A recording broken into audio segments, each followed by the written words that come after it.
Kompleksitas sepak bola Meksiko antara menjamu tamu dan ekspektasi juara dunia.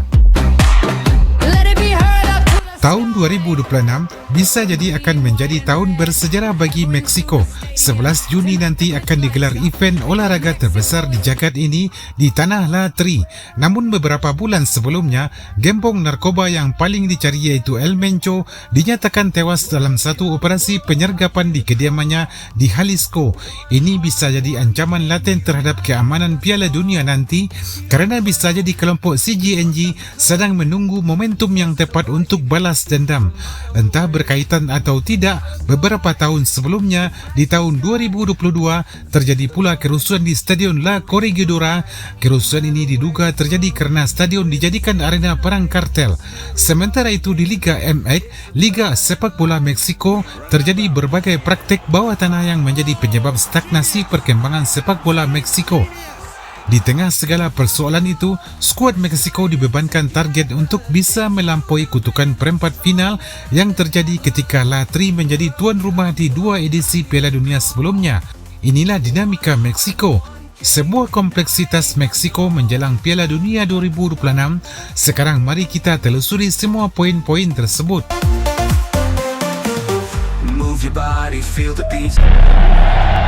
Meksiko, partisipan tersering tanpa gelar.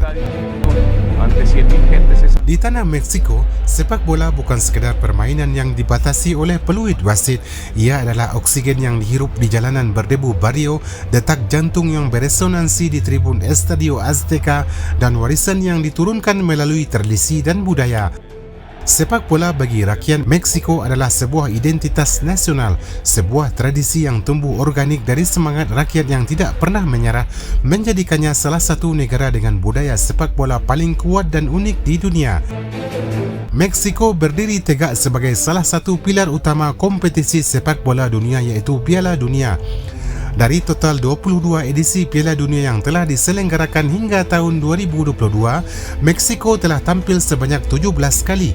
Sebuah catatan konsisten ini menempatkan mereka dalam jajaran elit negara yang paling sering berpartisipasi di turnamen yang paling prestisius ini. Meksiko menjadi negara kelima dalam sejarah setelah Brazil, Jerman, Argentina dan Italia dalam jumlah hal paling sering tampil di Piala Dunia.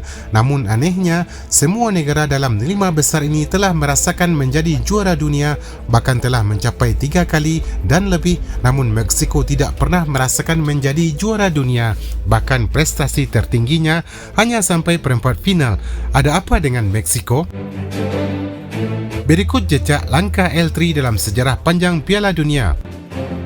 Era awal 1930, 1950, 1954, 1958, 1962, 1966. Era kebangkitan dan tuan rumah 1957 menjadi tuan rumah dan 1978. Era modern 1986 menjadi tuan rumah, 1994, 1998, 2002, 2006, 2010, 2014, 2018 dan 2022. Angka 17 kali penampilan ini bukan sekedar statistik. Ini adalah bukti valid Meksiko bukan hanya penonton dalam sejarah sepak bola dunia, melainkan pemeran utama yang konsisten membawa semangat rakyatnya ke hadapan dunia. Setiap 4 tahun, Meksiko tidak hanya mengirimkan utusan tim nasional, melainkan mereka mengirimkan jiwa, tradisi dan harga diri bangsa Meksiko. Di barisan belakang pasukan L3 ada pemain ke-12 iaitu animo masyarakat Meksiko. Bagi Meksiko, Piala Dunia bukan sekadar antusiasme olahraga biasa, namun suatu fenomena sosiologis yang mengubah denyut nadi seluruh negeri. Ketika L3 bertanding, Meksiko seolah berhenti berdetak untuk satu tujuan, dan momen ini melahirkan berbagai ritual unik yang menjadi ciri khas mereka di mata dunia. Adapun ritual unik Meksiko dalam mendukung tim nasional mereka antara lain konsentrasi massa di El Ángel de la Independencia, Setiap kali Meksiko meraih kemenangan besar, ada satu titik pusat gravitasi untuk merayakan kemenangan ini. Tempat itu terletak di Mexico City, satu tempat yang menjadi tujuan ribuan orang. Ini seolah sudah menjadi aturan nasional yang tidak tercatat dalam undang-undang. Di Monumen Angel of Independence, masyarakat dari berbagai lapisan sosial akan tumpah ruah ke jalanan Paseo de la Reforma menciptakan lautan warna hijau, putih dan merah. Ini adalah ritual perayaan kemenangan yang paling ikonik, di mana klakson mobil bersahutan dan bendera raksasa dikibarkan sepanjang malam. Bergemanya lagu kebangsaan kedua, Cielito Lindo. Jika ada suatu suara yang bisa menggambarkan jiwa supporter Meksiko, maka itu adalah lagu Cielito Lindo. Meski bukan lagu kebangsaan resmi, lagu rakyat ini akan dinyanyikan secara serempak di tribun stadion maupun di alun-alun kota. Dalam lirik ini ada satu kalimat yang berarti, bernyanyilah dan jangan menangis. Semua orang di stadion hafal lagu, jadi ketika momen itu datang, semua supporter membuat stadion bergema dengan paduan suara yang tanpa dirijen. Layaknya orkestra, ini menjadi mantra kolektif yang menyatukan mereka dalam suka maupun duka. Kostum prajurit modern, topeng luka libre. Salah satu pemandangan paling unik di tribun adalah banyaknya supporter yang mengenakan topeng luka libre. Topeng yang digunakan pada ajang gulat bebas Meksiko. Bagi mereka, mengenakan topeng ini bukan sekadar lucu-lucuan, melainkan simbol keberanian, identitas dan semangat juang yang tak terkalahkan. Mereka datang ke stadion layaknya prajurit yang siap berperang demi harga diri bangsa. Gempa buatan akibat selebrasi. Kata gempa buatan terasa sangat berlebihan, namun rasanya tidak ada kata yang tepat untuk menggambarkan saking luar biasanya animo masyarakat ketika Meksiko meraih kemenangan. Pada Piala Dunia 2018 di Rusia, ketika Meksiko berhasil mengalahkan Jerman, sensor seismik di Mexico City mendeteksi adanya gempa buatan. Getaran ini bukan berasal dari alam, melainkan dari jutaan orang yang melompat secara bersamaan dalam euforia saat gol tercipta. Ini adalah bukti fisik betapa masifnya energi kolektif rakyat Meksiko. Ritual keluarga dan kuliner. Tidak hanya tumpah di jalanan, rakyat Meksiko yang tidak ikut berpesta di jalanan mengungkapkan kegembiraan perayaan tim Meksiko di rumah-rumah mereka. Bagi rakyat Meksiko, Piala Dunia adalah momen sakral untuk berkumpul. Ada yang disebut ritual carne asada atau pesta barbecue. Ritual ini menjadi wajib. Keluarga besar akan berkumpul, menyiapkan taco, salsa pedas dan minuman tradisional sambil berdebat tentang taktik pelatih. Bagi mereka, menonton bola sendirian adalah sebuah dosa sosial. Sepak bola harus dirayakan bersama keluarga dan sahabat. Mata air yang tak pernah kering. Di Meksiko, bakat sepak bola adalah sebuah anomali alam. Ia tidak perlu dipupuk di laboratorium olahraga yang canggih, juga tidak disemai dengan kurikulum kepelatihan yang kaku. Sepak bola di sini lahir tanpa perlu ditanam. Ia tumbuh seperti rumput liar di sela-sela retakan trotoar, tangguh, keras dan tak bisa dihentikan. Sekarang mari kita lihat bagaimana sepak bola Meksiko tumbuh dan berkembang. 1. Akademi tanpa dinding, El Fútbol Callejero. Lihatlah ke ganggang sempit di barrio. Di sana anak-anak tidak menunggu pelatih untuk meniup peluit. Mereka bermain dengan bola plastik yang sudah kempes atau gulungan kain yang diikat dengan tali. Gawangnya hanya 2 tumpukan batu atau coretan cat tembok kusam. Di atas aspal yang panas inilah teknik luar biasa itu lahir. Mereka belajar berkelit di ruang sempit bukan karena instruksi taktis, tapi karena harus menghindari benturan dengan tembok atau kendaraan yang melintas. Inilah alasan mengapa talenta Meksiko memiliki kelincahan liar, sebuah insting bertahan hidup yang diubah menjadi seni olah bola. 2. Warisan yang menghidupi dirinya sendiri. Mengapa bibit ini tidak pernah kering? Karena di Meksiko, seorang anak tidak memilih sepak bola lah yang memilih mereka. Sejak langkah pertama mereka berpijak, sebuah bola sudah diletakkan di dekat kaki mereka oleh sang ayah atau kakek. Sepak bola hidup dengan sendirinya melalui estafet mimpi. Setiap anak yang berlari di lapangan tanah bermimpi menjadi pahlawan nasional berikutnya. Mereka tidak butuh disemai secara formal kerana ambisi untuk mengangkat derajat keluarga dan bangsa sudah menjadi nutrisi yang cukup bagi bakat mereka untuk mekar dengan sendirinya. 3. Bakat yang tumbuh dari keberanian atau corazon. Talenta Meksiko tidak hanya bicara tentang otot, tetapi tentang corazon atau hati. Mereka tumbuh di lingkungan yang menuntut ketangguhan mental. Bakat-bakat muda ini tidak takut kalah kerana sejak kecil mereka sudah terbiasa bermain melawan pemain yang lebih besar, lebih kuat dan di lapangan yang lebih keras. Inilah yang membuat mata air talenta mereka tidak pernah surut. Setiap generasi baru selalu muncul dengan rasa lapar yang sama, membawa semangat yang sama liarnya dengan pendahulu mereka. Meksiko tidak pernah kekurangan pahlawan di lapangan hijau. Karena bakat mereka tidak menunggu undangan untuk muncul, ia meledak di jalanan, berteriak di lapangan desa dan bernafas di setiap sudut kota. Di tanah ini, sepak bola adalah keajaiban yang tumbuh secara mandiri, sebuah siklus abadi yang membuktikan bahawa selama detak jantung rakyat masih ada, talenta Meksiko tidak akan pernah habis. Jika jalanan adalah rahim tempat bakat itu lahir, maka klub-klub lokal Meksiko adalah tempat mental dan fisik mereka ditempa. Bakat organik yang tadinya tumbuh tanpa aturan, kini mulai dibentuk dengan kedisiplinan, namun tanpa menghilangkan api keberanian yang sudah ada sejak mereka kecil. Sekarang, mari kita lihat bagaimana talenta ini dibentuk di Liga MX Meksiko. 1.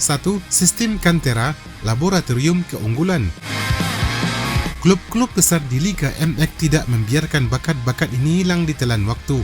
Melalui sistem akademi yang mereka sebut Cantera atau tambang batu, pada klub seperti Chivas Guadalajara, Pachuca hingga klub Amerika membangun ekosistem yang luar biasa. Di sini, anak-anak yang terbiasa berkelit dari kenderaan di jalanan diajarkan cara membaca ruang secara taktis. Mereka diberi nutrisi yang tepat, teknologi pemantauan fisik yang mutakhir dan bimbingan psikologis. Namun, ada satu hal yang tidak pernah diubah oleh pelatih akademi di Meksiko. Jiwa petarung mereka. Dalam Cantera, mereka dipoles untuk menjadi pemain modern yang memiliki otak Eropa namun tetap memiliki jantung Meksiko. 2. Peran Federasi, visi menembus batas. Federasi Sepak Bola Meksiko bertindak sebagai jembatan yang menghubungkan mimpi-mimpi di pelosok negeri dengan realitas persaingan global. Melalui jaringan scouting yang masuk hingga ke desa-desa terpencil, Federasi memastikan bahawa tidak ada satupun bakat yang luput dan tertinggal. Program tim nasional usia muda yang terintegrasi memungkinkan bibit-bibit ini terbiasa mencium aroma kompetisi internasional sejak dini. Mereka tidak lagi merasa rendah diri saat harus berhadapan dengan raksasa Eropah atau kekuatan Amerika Selatan, kerana mereka telah disiapkan untuk percaya bahawa seragam hijau yang mereka kenakan memiliki bobot sejarah yang setara dengan siapapun di dunia. 3. Siap bersaing di puncak tertinggi. Hasil dari polesan ini adalah pemain-pemain yang tidak mahir secara teknis tetapi juga tangguh secara mental. Mereka adalah produk dari perpaduan antara keliaran jalanan dan kecanggihan modern.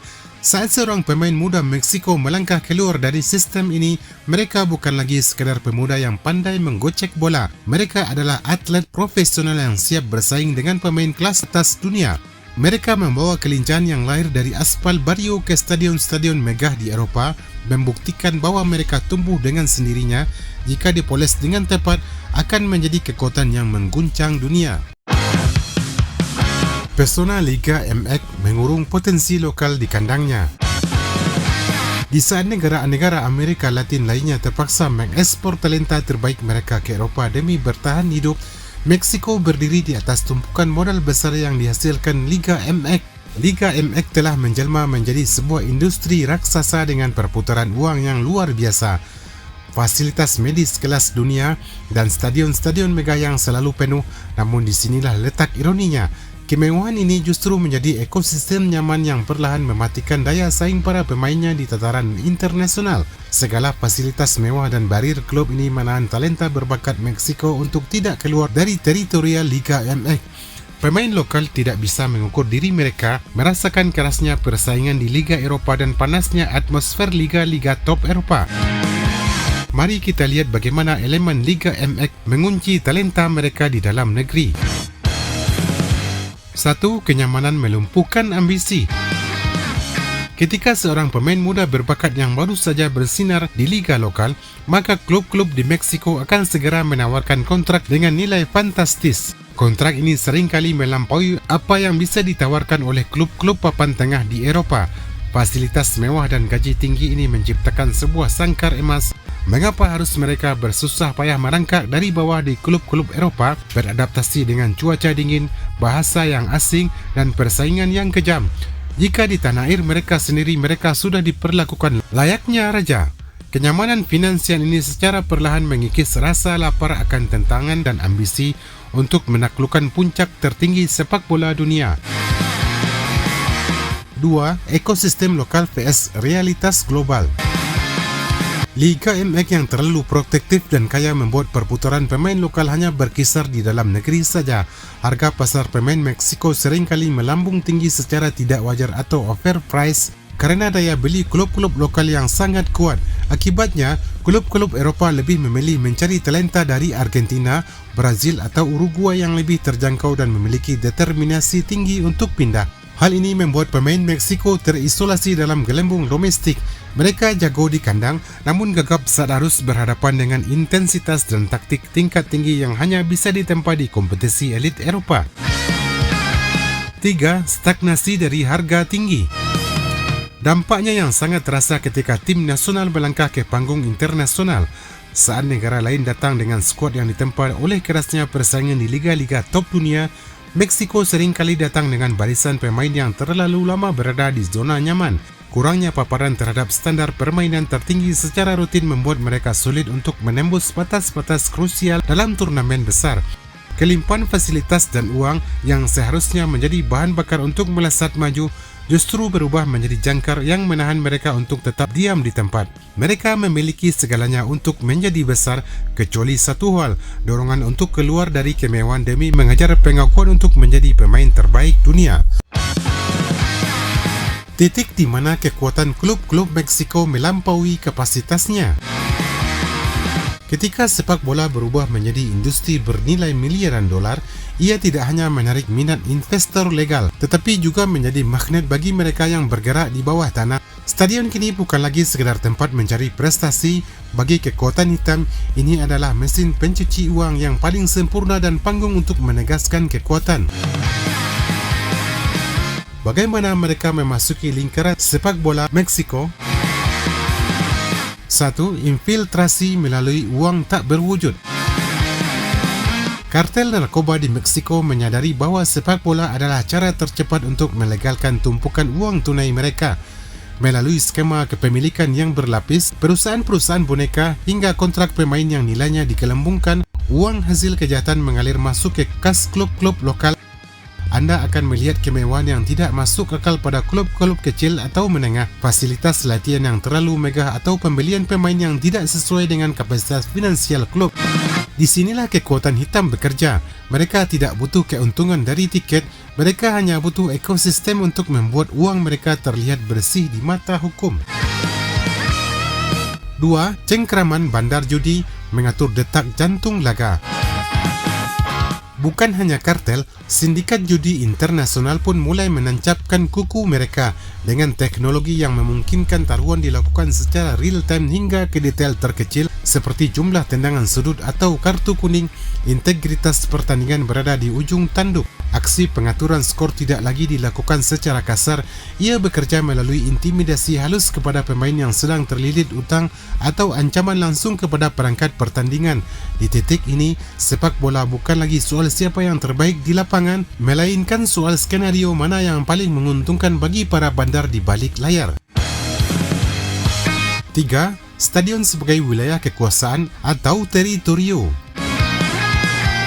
Bagi kartel, memiliki pengaruh di sebuah klub atau stadion adalah soal prestise dan kontrol wilayah. tribun bukan lagi milik rakyat sepenuhnya. Di area VIP atau sudut-sudut tertentu, mata-mata mereka mengawasi. Stadion seringkali dijadikan tempat pertemuan netral atau sekedar simbol bahawa organisasi mereka menyentuh aspek paling dicintai oleh rakyat Meksiko. Kehadiran mereka menciptakan suasana mencekam yang tidak terlihat. Para pemain dan pelatih seringkali harus berjalan di atas tali tipis. Kesalahan yang merugikan kepentingan sang penguasa gelap bisa berakibat fatal di luar lapangan. 4. Pudarnya kepemilikan rakyat. Secara perlahan, rakyat sepak bola mulai merasa terasing di rumahnya sendiri.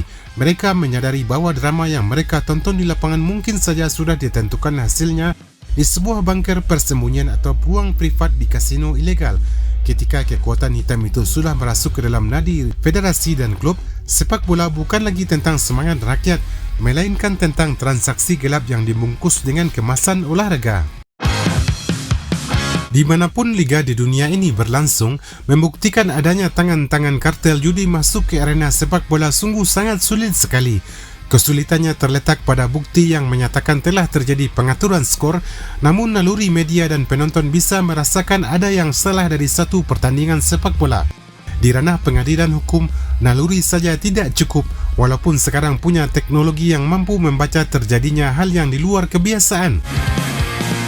Mari kita bedah satu kasus yang sempat sangat ramai dan menjadi bahan perbincangan luas di media Meksiko kerana kejanggalan yang begitu mencolok. Kasus ini melibatkan tim Zacatepec di kasta kedua Liga Meksiko pada tahun 2019. Kasus ini menjadi contoh sempurna bagaimana media mencium sesuatu yang salah hanya dengan melihat rekaman pertandingan dan anomali taruhan. Kejanggalan di menit-menit akhir. Pada pertandingan tersebut, Zacatepec sedang dalam posisi yang cukup aman. Namun dalam waktu singkat di babak kedua, terjadi serangkaian kesalahan yang sangat amatir dari lini pertahanan dan penjaga gawang mereka. Detik-detik kecurigaan terjadi ketika media menyoroti bagaimana para pemain belakang seolah memberi jalan bagi penyerang lawan. Ada momen di mana bek tidak melakukan challenge sama sekali dan kiper melakukan blunder yang sangat tidak wajar untuk pemain level profesional, dan aroma bandar judi yang membuat media semakin yakin adanya laporan mengenai lonjakan taruhan yang sangat tidak biasa pada pasar gol di menit akhir. Bandar judi melihat aliran uang yang masih masuk tepat sebelum gol-gol aneh tersebut tercipta. Bagaimana media mengungkapkannya? Dengan menggunakan viralitas video, rekaman blunder tersebut diputar berulang-ulang di berbagai stasiun televisi olahraga. Analisa teknis menunjukkan bahawa posisi tubuh pemain saat bertahan sangat tidak alami, seolah-olah mereka sengaja membiarkan lawan mencetak gol. Investigasi lanjutannya, media mulai menggali informasi tentang kondisi finansial klub. Ditemukan bahawa saat itu klub sedang mengalami kesulitan keuangan yang seringkali menjadi pintu masuk sindikat untuk menawarkan solusi tepat kepada pemain. Karena pemberitaan masif, federasi akhirnya terpaksa melakukan investigasi internal. Meskipun seperti kebanyakan kasus di sana, hukuman berat jarang jatuh kepada institusi besar melainkan hanya kepada individu tertentu untuk membersihkan nama liga. Di samping gemerlap Liga MX, terdapat beberapa aktivitas bawah tanah yang secara tidak langsung membuat Liga MX bukan hanya sekadar industri sepak bola, tapi dia sudah bercampur dengan berbagai putaran ekonomi yang turut menyumbang agar Liga MX terlihat menjadi begitu gemerlap di daratan Amerika. Sekarang mari kita identifikasi beberapa dugaan perputaran ekonomi yang ikut bekerja di Liga MX. 1. Manipulasi transfer, instrumen pencucian uang yang sempurna. Di dalam lingkaran utama, bursa transfer pemain diubah menjadi instrumen keuangan yang gelap. Harga seorang pemain tidak lagi ditentukan oleh statistik gol atau kemampuan teknisnya, melainkan oleh kebutuhan seberapa banyak uang yang harus dibersihkan. Melalui agen-agen yang berafiliasi dengan perusahaan boneka di negara-negara tax haven, mereka menggelembungkan nilai transfer. Uang haram masuk ke sistem melalui pembelian pemain yang tampak sah, lalu mengalir kembali keluar sebagai komisi dan biaya jasa yang terlihat legal secara hukum. Di atas kertas, semua tercatat sebagai transaksi bisnis sepak bola yang lazim. Namun di bawah permukaan, itu adalah pemindahan aset hasil kejahatan yang kini telah menjadi sertifikat legalitas dari industri olahraga. 2. Stadion dan infrastruktur, hubungan logistik tersembunyi. Target mereka bukan hanya skor di papan pengumuman, melainkan kendali atas aset fisik, stadion dan fasilitas lainnya yang megah seringkali menjadi kedok untuk operasi logistik yang jauh lebih gelap. Dengan kedok pengiriman peralatan olahraga atau logistik pertandingan, pergerakan barang-barang terlarang bisa dilakukan dengan pengawasan yang jauh lebih longgar. Klub sepak bola memberikan mereka sesuatu yang tidak bisa dibeli dengan uang saja, imunitas sosial dan akses. Memiliki klub berarti memiliki akses ke jaringan logistik yang luas, kendaraan yang bergerak bebas antar kota, dan kerumunan massa yang bisa dijadikan tameng atau pengalian perhatian bagi operasi bisnis ilegal mereka yang sebenarnya. 3. Aliansi korporat dan kepemilikan bayangan. Praktek haram ini dilakukan dengan sangat rapi melalui aliansi korporat. Mereka menggunakan pengusaha-pengusaha boneka yang memiliki reputasi bersih untuk menjadi wajah depan kepemilikan klub. Federasi dan lembaga audit seringkali hanya melihat permukaan, laporan keuangan yang seimbang dan investasi yang mengalir deras. Namun di balik itu, keputusan-keputusan strategis klub, siapa yang harus dibeli, siapa pelatihnya, hingga ke mana dana sponsor dialokasikan didikte oleh kepentingan para patron gelap ini. Mereka mengubah struktur organisasi klub menjadi sangat birokratis dan tertutup, sengaja diciptakan untuk mengaburkan asal-usul modal dan tujuan akhir dari setiap transaksi yang dilakukan. 4. Target operasi atau dominasi ekonomi dan sosial.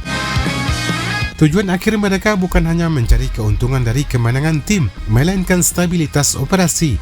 Dengan menguasai sepak bola, mereka mendapatkan kontrol atas emosi publik. Di wilayah yang mereka kuasai, klub sepak bola menjadi alat filantropi palsu untuk memenangkan hati rakyat, sehingga tercipta perlindungan organik dari masyarakat terhadap keberadaan mereka. Sepak bola bagi mereka adalah benteng pertahanan terakhir. Selama roda bisnis sepak bola terus berputar dengan uang mereka, selama stadion terus dipenuhi teriakan supporter, maka jejak-jejak darah dan kejahatan di balik bisnis mereka akan tetap tersembunyi di bawah gemerlap lampu stadion yang menyilaukan. Tidak sampai di sini, ada dugaan bahawa tangan-tangan besi yang tak tampak ini telah masuk ke dalam lingkaran Federasi Meksiko. Tentu saja kita tidak akan mendapatkan bukti otentik dari kesepakatan dua entitas ini. Namun keterlibatan tangan-tangan besi ini bisa kita lihat dari beberapa indikasi yang melindungi kebijakan para pemilik klub.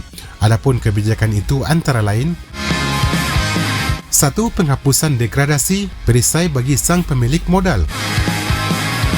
Salah satu indikasi yang paling nyata dari pengaruh kekuatan besar dalam federasi adalah penghapusan sistem degradasi. Di liga-liga dunia, degradasi adalah hukuman bagi ketidakmampuan, namun di Meksiko, hukuman itu dihapuskan. Aturan dirubah demi melindungi investasi para pemilik klub. Dengan ditiadakannya ancaman turun kasta, para pemilik modal tidak perlu lagi khawatir kehilangan nilai bisnis mereka akibat performa buruk di lapangan. Ini adalah sebuah pengkhianatan terhadap esensi sepak bola. Mereka membunuh rasa takut akan kegagalan dan dengan itu mereka secara perlahan membunuh daya saing. Lapangan hijau kini bukan lagi tempat perjuangan hidup mati, melainkan panggung aman bagi para konglomerat untuk terus memutar uang tanpa risiko. Gurita multi-propiedad, monopoli dalam satu genggaman.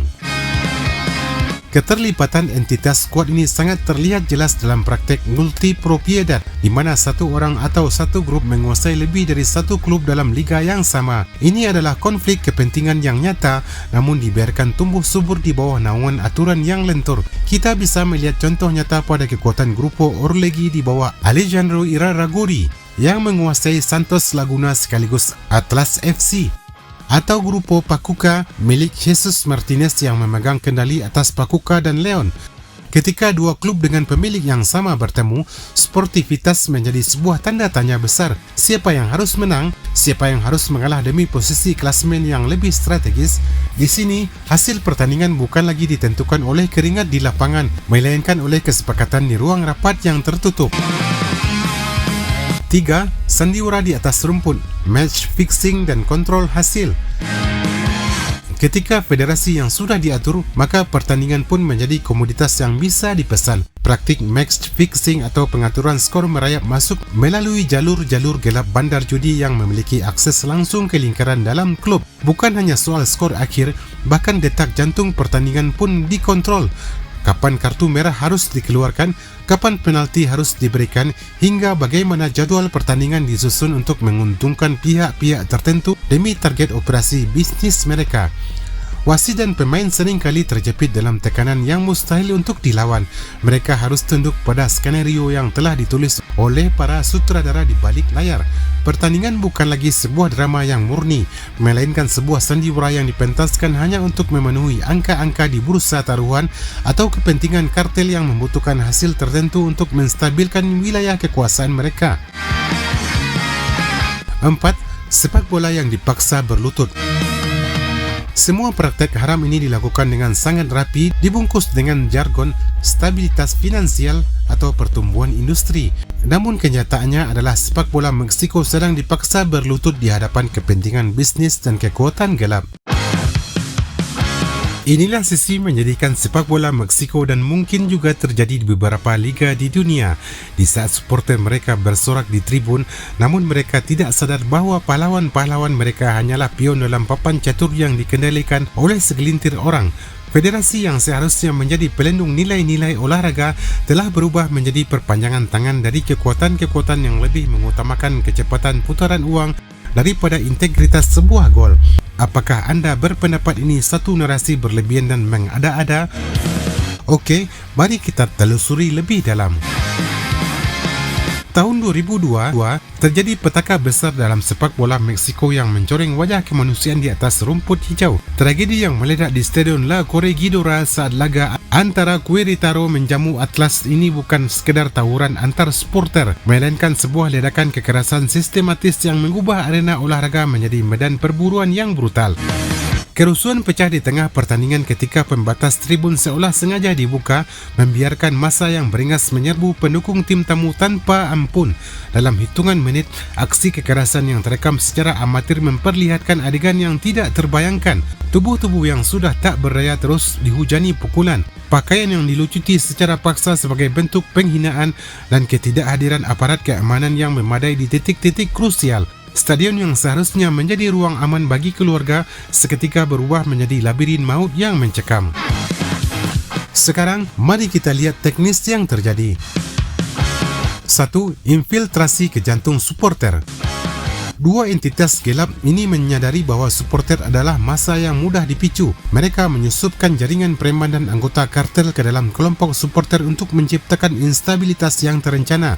Kelompok supporter garis keras tidak lagi digerakkan oleh cinta pada klub, melainkan pada instruksi dari mereka yang ingin menunjukkan bahawa mereka bisa menciptakan kekacauan kapan saja. Supporter dijadikan infanteri untuk melakukan intimidasi, tidak hanya kepada lawan, tetapi juga kepada pihak keamanan dan penyelenggara.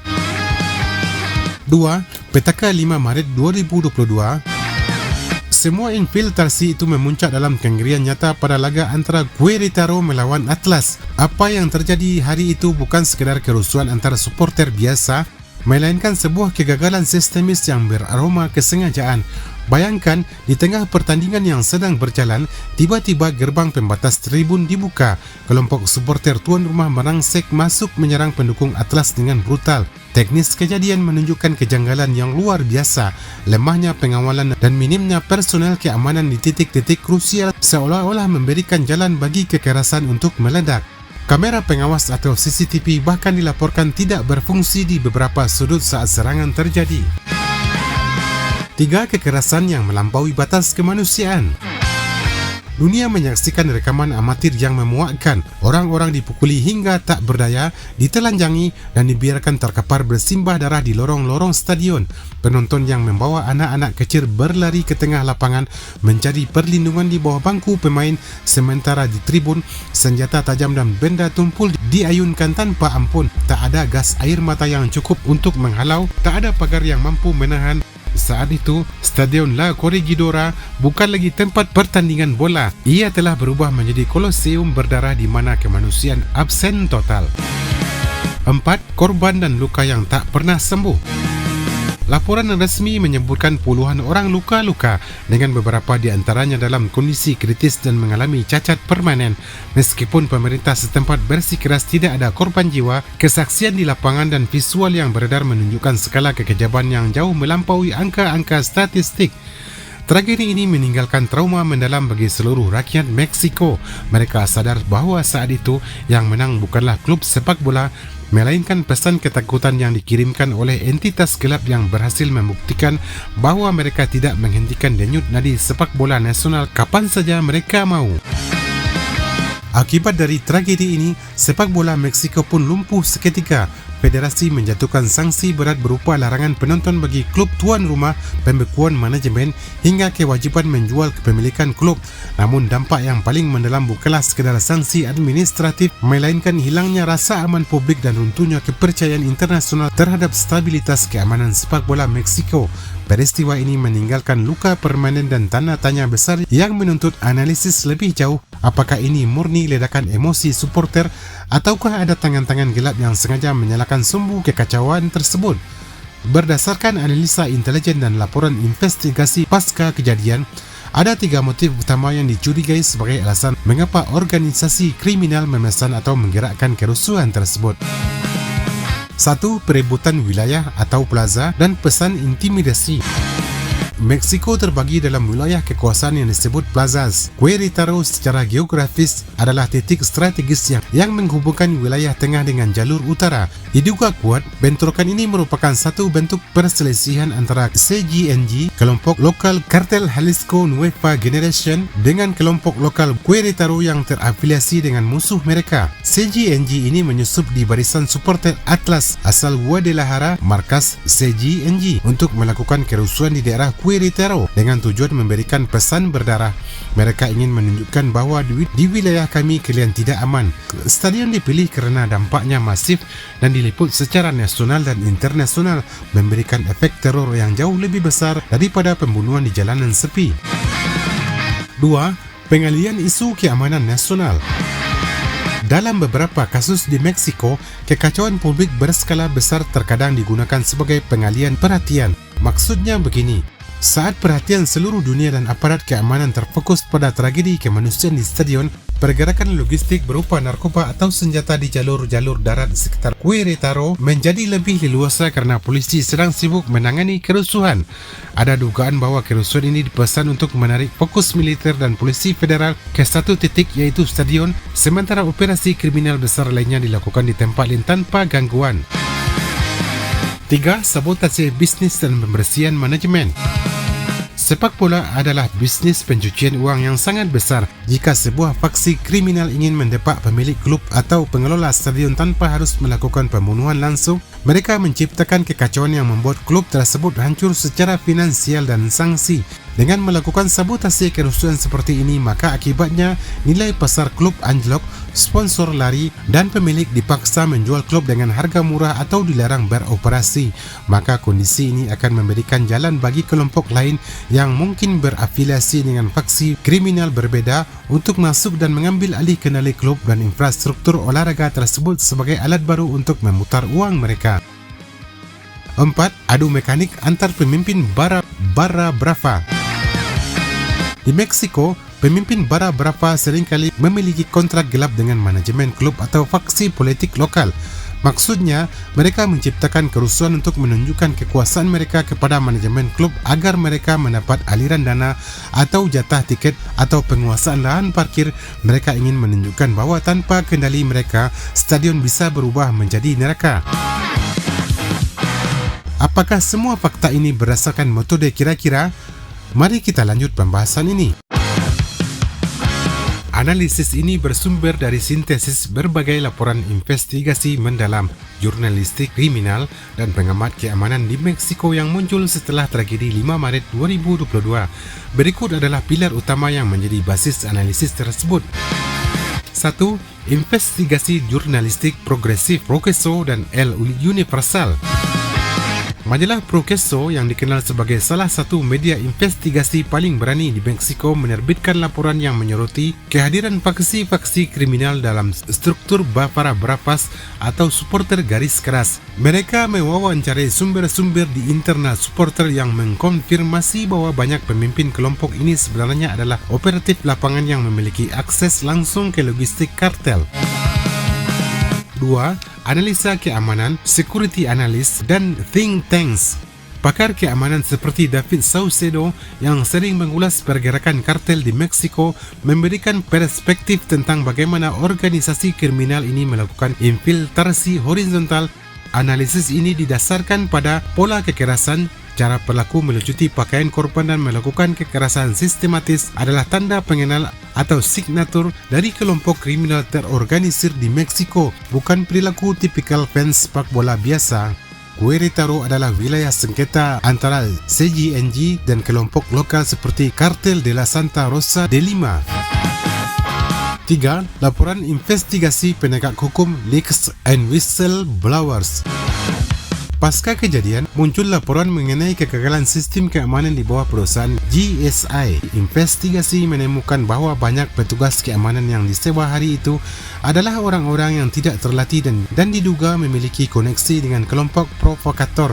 Adanya perintah buka gerbang yang terekam kamera menjadi bukti kuat bagi para analis intelijen bahawa ini adalah insiden yang dikondisikan atau stage incident. 4. Pengamatan sosiologis sepak bola, The Business of Fear.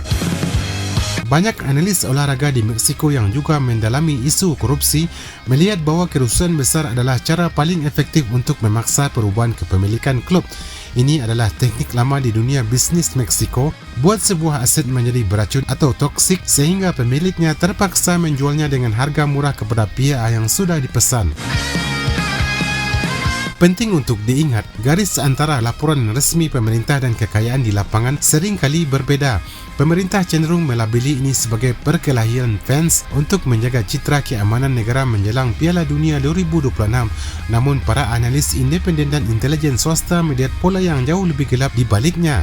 Motif utama adalah kekuasaan dan ego. Para provokator yang terekam di kamera tidak terlihat seperti orang yang marah kerana timnya kalah. Mereka terlihat seperti orang yang sedang bekerja. Mereka tenang saat melakukan kekerasan. Beberapa terlihat berkomunikasi dengan alat komunikasi dan mereka tahu persis kapan gerbang akan dibuka. Ini adalah kekerasan yang terorganisir, bukan ledakan emosi spontan. Dunia kriminal Meksiko menggunakan stadion sebagai papan catur mereka dan supporter biasa hanyalah pion yang dikorbankan. Apakah menurut anda motif pengalian isu atau pesanan wilayah ini yang paling masuk akal jika melihat betapa rapinya pembukaan gerbang pembatas itu? Semuanya hanya akan tersimpan dalam sebuah teori dan konspirasi.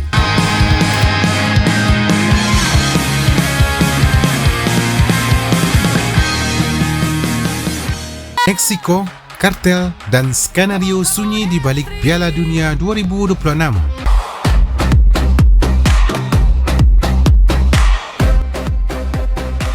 Di awal 2026, Meksiko tidak sedang baik-baik saja.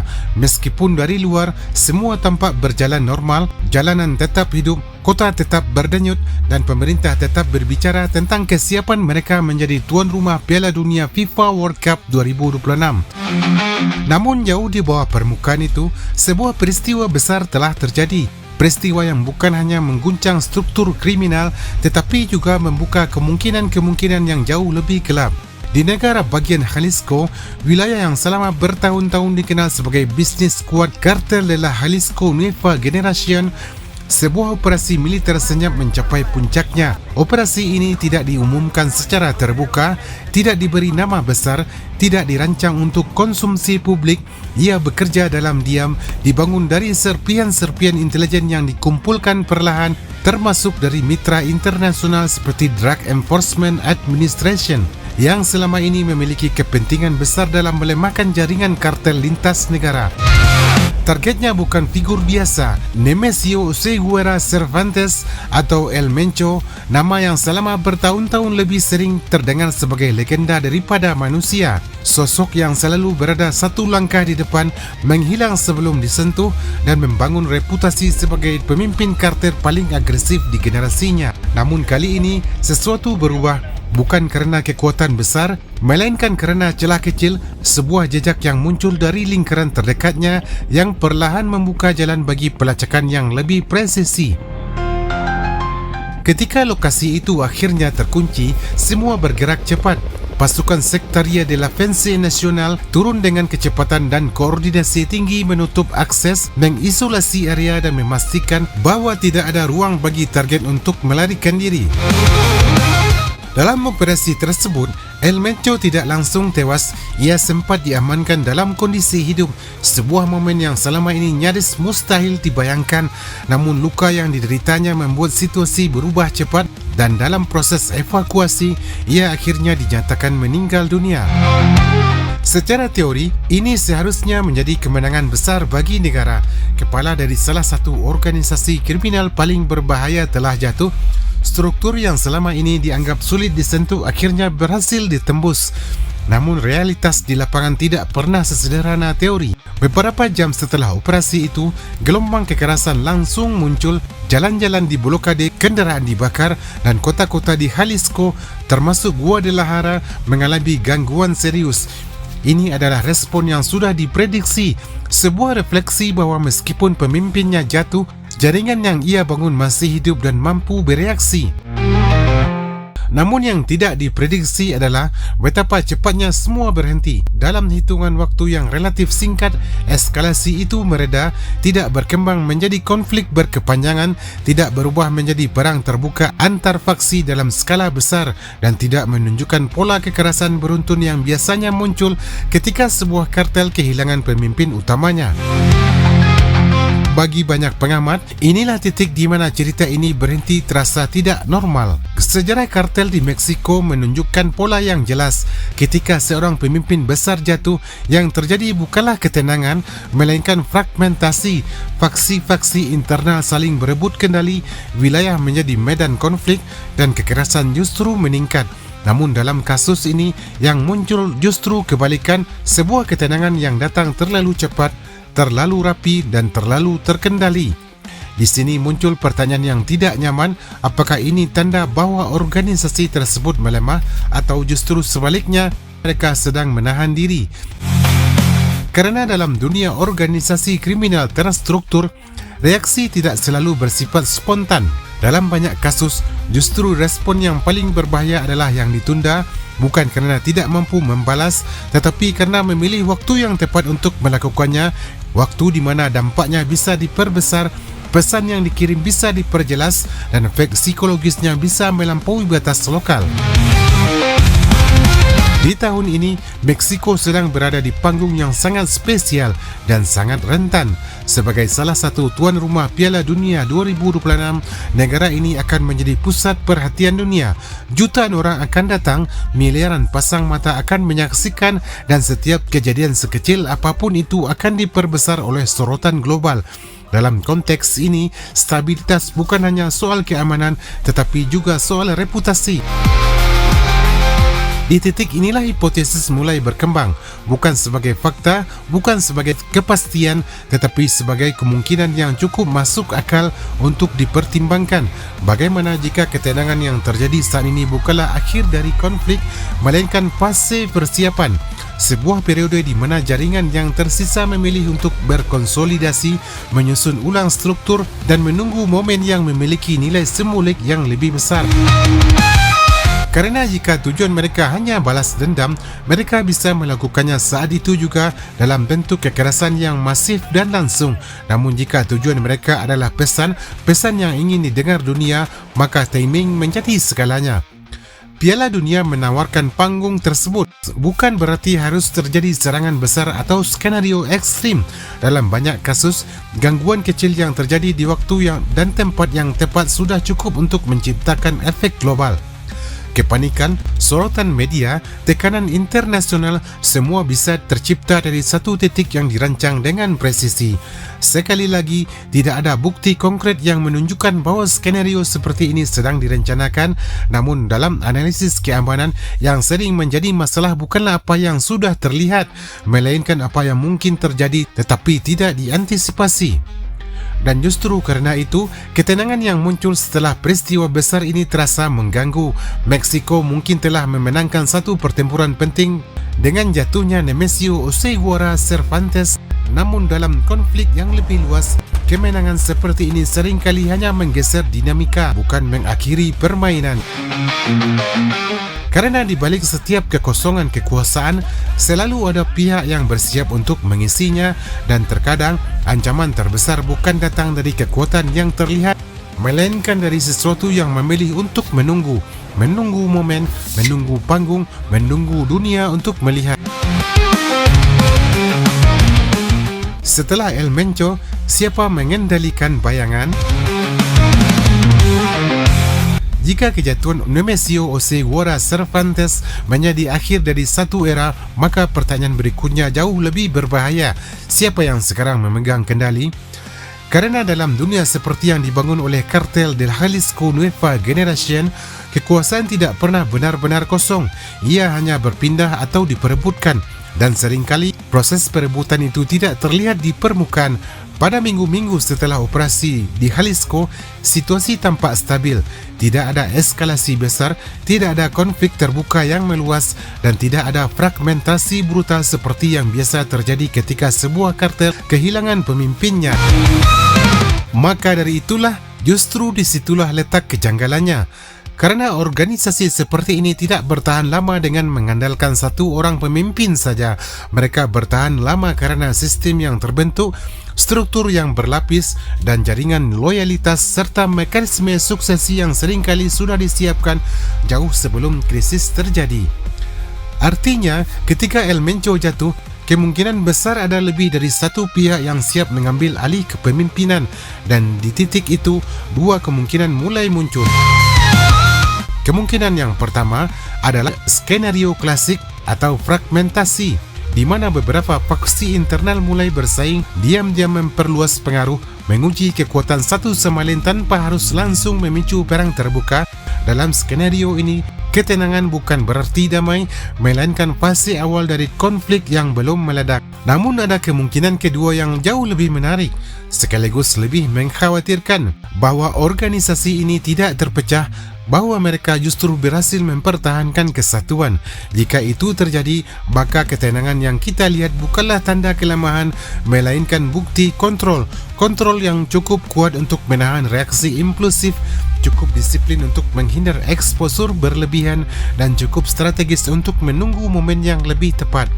Dan jika sebuah organisasi kriminal sebesar itu masih memiliki tingkat kontrol seperti ini, maka berarti mereka bukan sekedar runtuh, mereka sedang menyesuaikan diri. Disinilah peran faktor eksternal menjadi penting, karena operasi yang menjatuhkan El Menco tidak terjadi dalam ruang hampa. Ia melibatkan koordinasi lintas negara, termasuk dukungan intelijen dari lembaga seperti Drug Enforcement Administration. Bagi kartel, ini bukan sekedar kehilangan pemimpin, ini adalah pesan bahwa jaringan mereka telah ditembus, bahwa lingkaran dalam mereka tidak aman lagi, bahwa ada kebocoran di level paling sensitif, dan dalam dunia seperti ini, kebocoran adalah ancaman yang lebih berbahaya dari serangan langsung. Karena ia merusak kepercayaan, maka salah satu prioritas pertama setelah kejadian seperti ini bukanlah balas dendam keluar, melainkan pembersihan ke dalam, mencari siapa yang bocor, menutup jalur yang terbuka, mengamankan kembali struktur yang tersisa. Proses ini memang tidak terlihat, tidak menghasilkan headline, namun dampaknya bisa sangat besar, dan mungkin inilah yang sedang terjadi sekarang. Ada satu variabel yang bisa menjawab semua situasi kompleks ini, yaitu waktu. Semua ini hanya terjadi beberapa bulan sebelum Piala Dunia FIFA World Cup 2026 dimulai. Sebuah momen di mana tekanan terhadap pemerintah Meksiko berada di titik tertinggi, bukan hanya dari dalam negeri tetapi juga dari komunitas internasional. Jika kita melihat ke belakang, banyak aksi besar dalam dunia kejahatan terorganisir tidak dilakukan secara spontan. Mereka direncanakan dengan sabar, dieksekusi dengan presisi, dan seringkali memanfaatkan momen di mana perhatian dunia sedang terfokus pada satu titik. Bukan karena lebih mudah, tapi karena dampaknya jauh lebih besar. Dalam konteks ini, Piala Dunia bukan hanya event olahraga. Ia adalah simbol stabilitas, simbol kebanggaan nasional, simbol bahwa sebuah negara mampu berdiri di hadapan dunia. Dan justru karena itu, ia juga bisa menjadi target simbolik. Namun di tengah semua spekulasi itu, ada satu hal yang tidak boleh diabaikan, bahwa negara juga tidak diam. Sejak operasi di Jalisco, pengawasan diperketat, koordinasi keamanan ditingkatkan, dan perhatian terhadap potensi ancaman baik dari dalam maupun luar menjadi jauh lebih serius. kerana mereka tahu bahawa yang dipertaruhkan bukan hanya keamanan tetapi juga kredibilitas. Pada akhirnya kita kembali pada satu titik yang sama seperti sebelumnya, ketidakpastian. Apakah ketenangan ini benar-benar tanda bahawa situasi terkendali ataukah ini hanya jeda sebelum sesuatu yang lebih besar terjadi? Hari H jika dunia menjadi panggung. Ketika hari itu tiba, musim panas 2026, dunia berkumpul, sorotan tertuju pada satu momen yang seharusnya menjadi perayaan sebuah panggung global bernama Piala Dunia FIFA World Cup 2026. Stadion penuh, kamera aktif di sudut lapangan, jutaan orang hadir secara fisik dan miliaran lainnya menyaksikan dari layar mereka. Bagaimana jika kondisi yang di permukaan semua terlihat sempurna namun menyimpan potensi ancaman di bawah tanah? Bayangkan sebuah skenario balas dendam dari kelompok Elmenco akan berjalan. Ini adalah suatu kemungkinan yang dalam dunia keamanan tidak pernah benar-benar bisa diabaikan. Kota seperti Guadalajara dipenuhi manusia, jalanan padat, aparat keamanan disebar di setiap titik.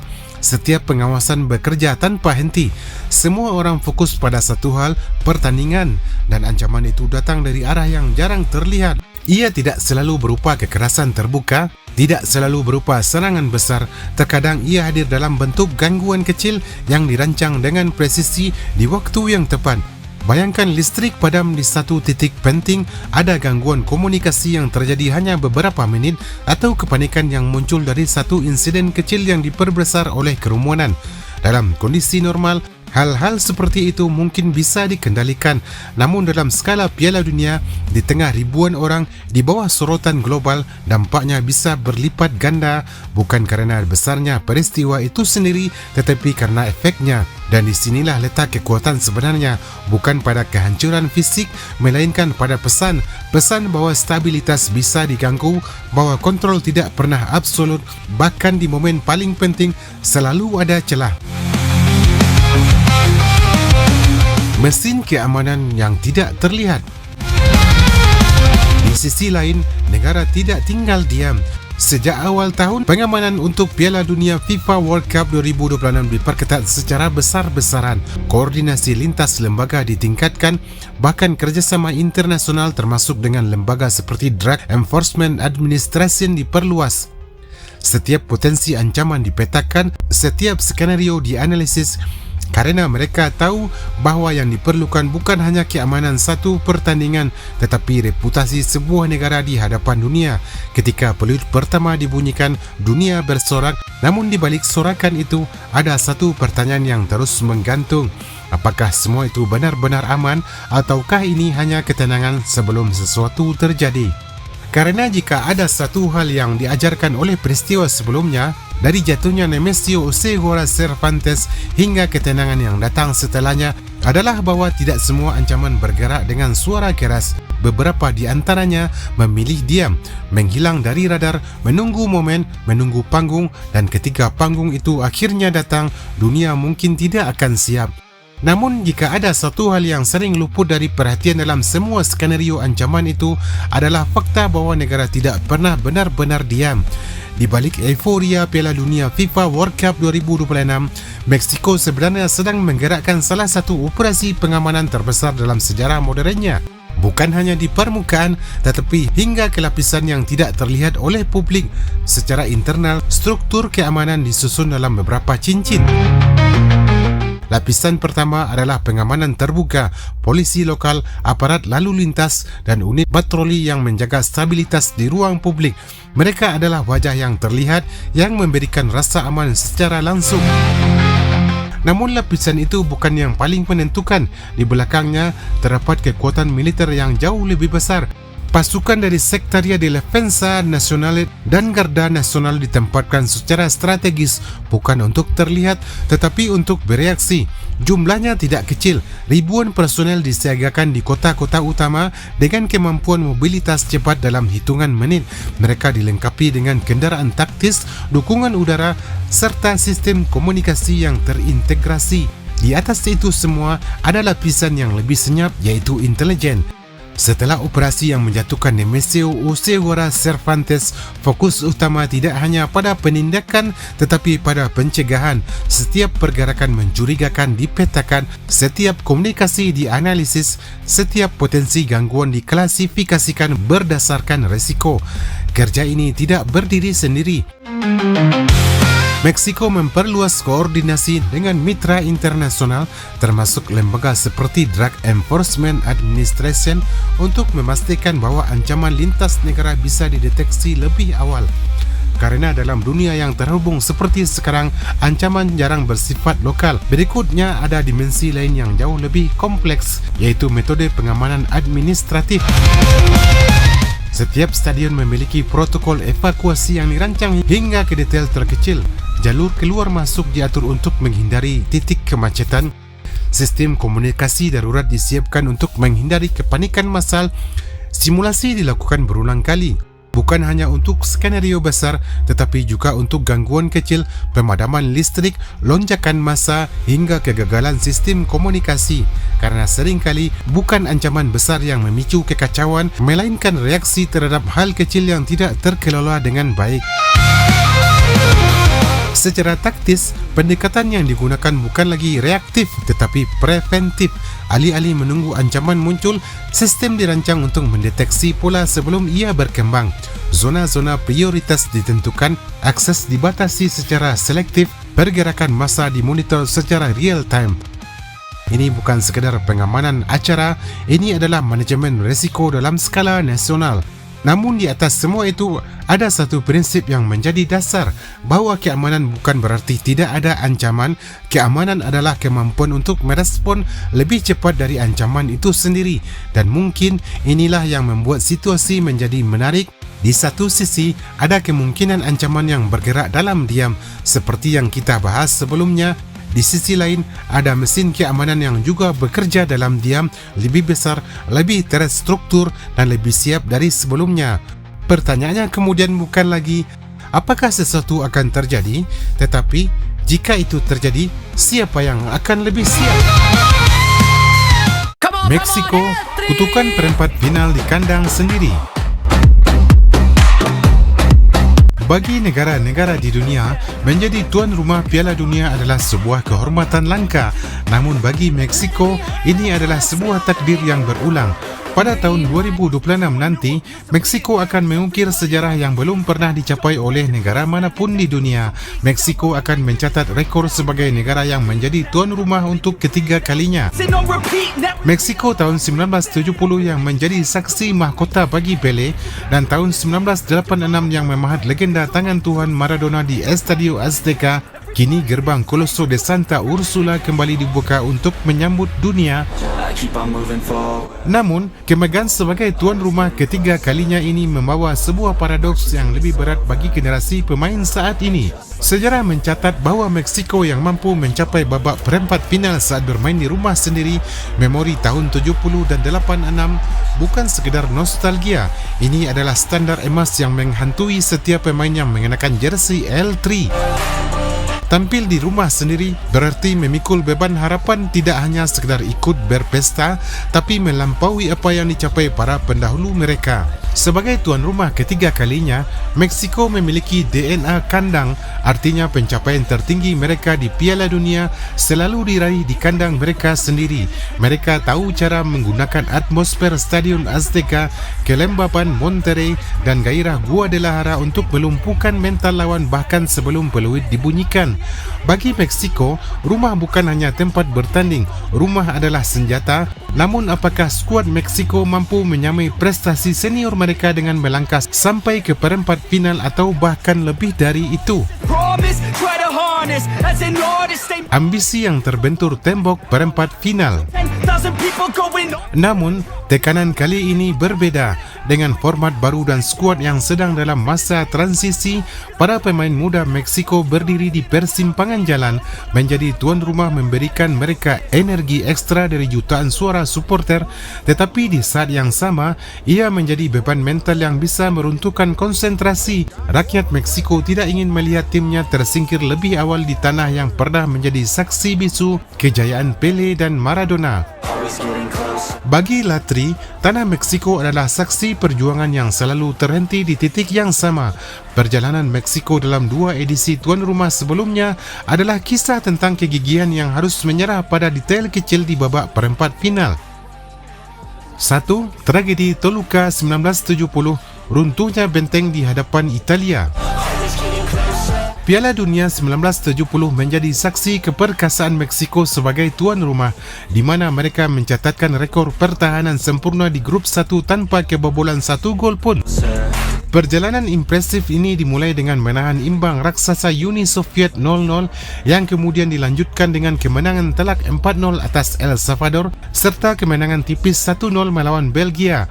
Keberhasilan mengumpulkan 5 poin dengan selisih gol plus 5 ini membakar semangat publik meski akhirnya Meksiko harus puas berada di posisi kedua grup setelah kalah dalam prosedur undian koin dengan Uni Soviet untuk menentukan juara grup. Konsekuensi dari hasil undian tersebut memaksa Meksiko meninggalkan Stadion Azteca menuju Stadion Luis Dosal di Toluca untuk menghadapi Italia di babak perempat final. Mimpi publik tuan rumah sempat terasa sangat nyata ketika Jose Luis Gonzalez menggetarkan jala gawang Italia pada menit ke-13 yang membawa Meksiko unggul 1-0 dan membuat stadion bergemuruh. Namun petaka dimulai pada menit ke-25 saat Javier Guzman melakukan gol bunuh diri yang mengubah kedudukan menjadi 1-1 sekaligus meruntuhkan mentalitas baja tim Sombrero. Memasuki babak kedua, Italia menerapkan gaya Catenaccio yang kejam mulai menghukum kelengan Meksiko lewat efisiensi serangan balik.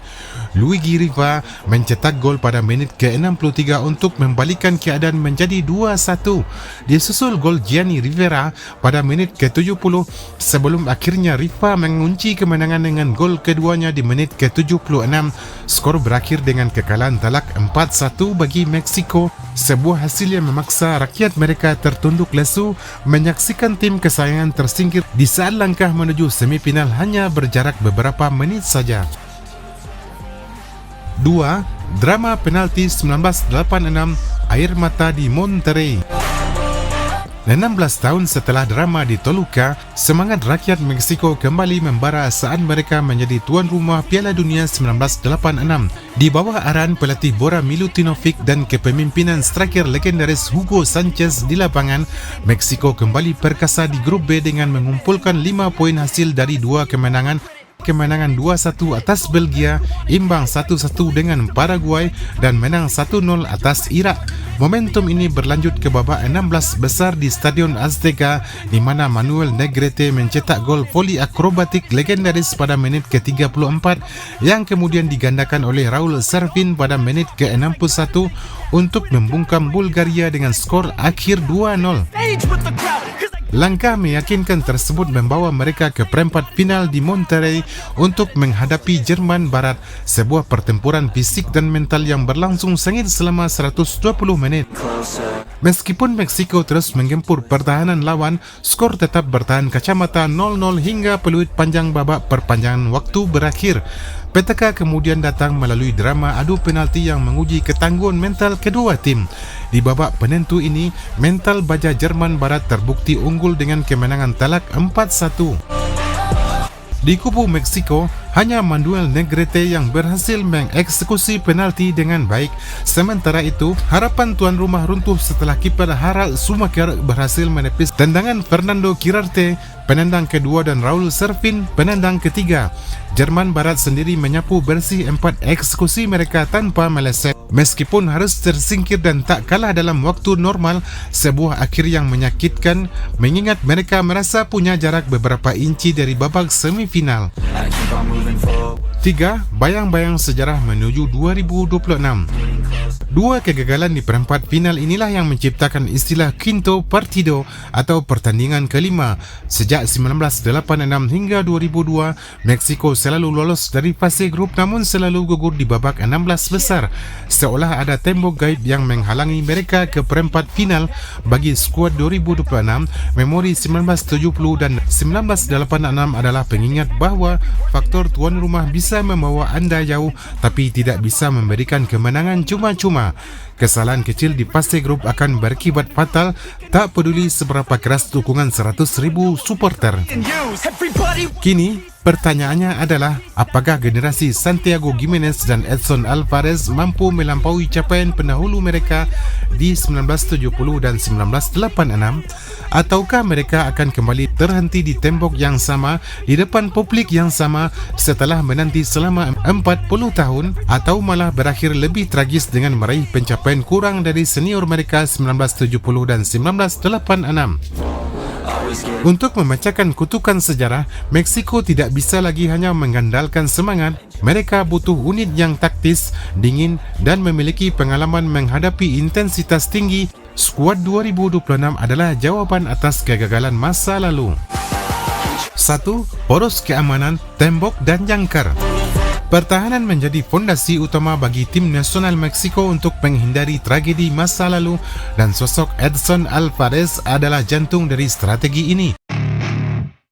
Sebagai kapten tim yang kini menimba ilmu di Fenerbahce di bawah asuhan Jose Mourinho, Edson telah bertransformasi menjadi gelandang bertahan yang jauh lebih taktis dan matang dibandingkan saat ia masih di Premier League. Kemampuannya untuk memutus serangan lawan sebelum menyentuh kotak penalti akan menjadi kunci utama bagi Meksiko dalam menjaga kestabilan permainan di lini tengah.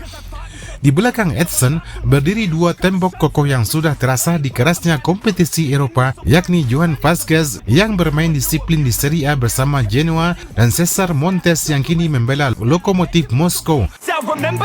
Kombinasi antara kepemimpinan Edson di lini tengah serta ketangguhan fisik Vazquez dan Montes di lini belakang menciptakan poros keamanan yang sangat solid.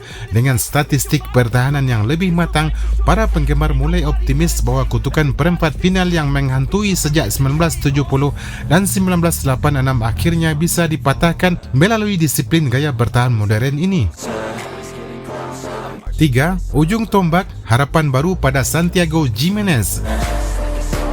Inilah bagian yang paling dinantikan oleh publik sepak bola Meksiko, kembalinya sosok predator di kotak penalti lawan.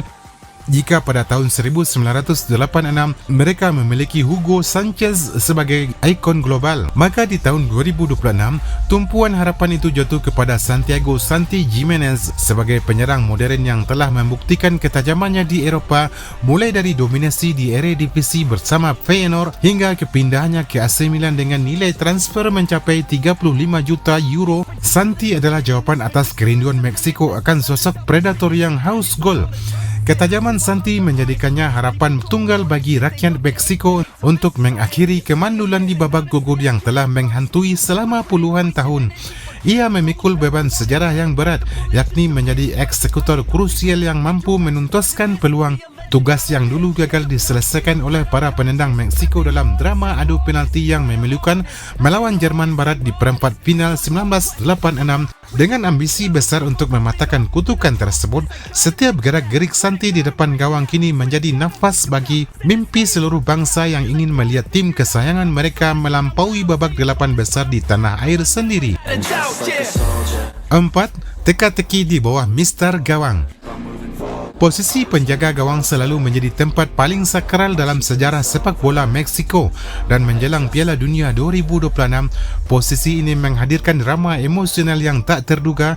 Di satu sisi, terdapat ambisi besar dari Guillermo "Memo" Ochoa untuk mencatat rekor dunia yang mustahil dengan tampil di 6 edisi Piala Dunia, sebuah pembuktian umur panjang karirnya di level tertinggi.